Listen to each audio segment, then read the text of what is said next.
So we are seeing a very basic understanding of tetralogy of Fallot. So what is tetralogy of Fallot? It's a cyanotic congenital heart disease.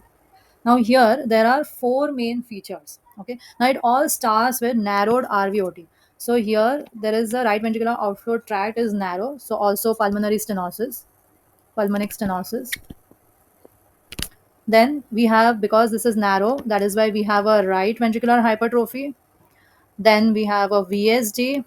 Okay. And we have an overriding aorta. So now there, this right ventricular outflow tract obstruction can be either severe or it can be moderate.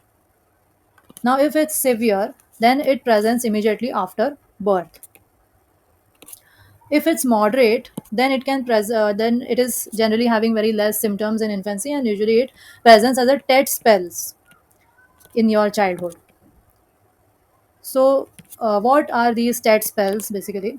So, whenever the child is agitated or is exercised, okay, so this RVOT obstruction becomes severe, okay, and so normally the left sided pressures are higher than the right sided pressure, so your systemic vascular resistance is higher than PVR.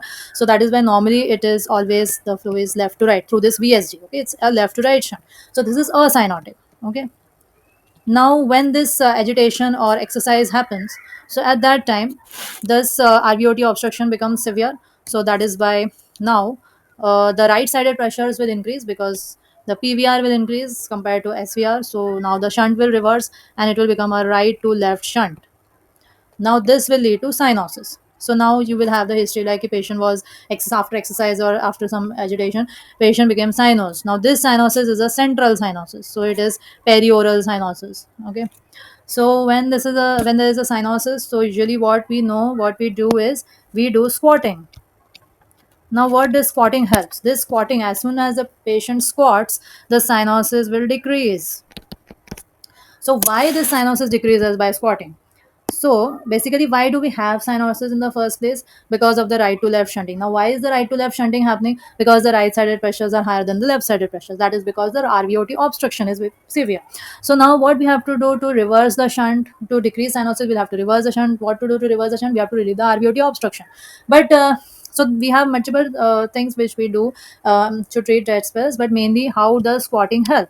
So squatting basically, so this squatting is going to increase your systemic vascular resistance. But how it is increasing the systemic vascular resistance? It does femoral artery compression. So this is very important. So squatting causes femoral artery compression, and that increases systemic vascular resistance. So where the left sided pressure so will become higher than the right sided pressure, that is the SVR is increasing more than PVR. Okay, so then the shunt will become left to right.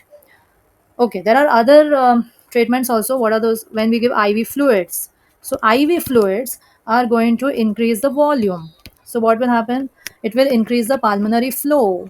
Now, how is this going to help? Okay, so when the pulmonary flow will increase, obviously it will relieve the RVOT obstruction. So this is one method. Okay,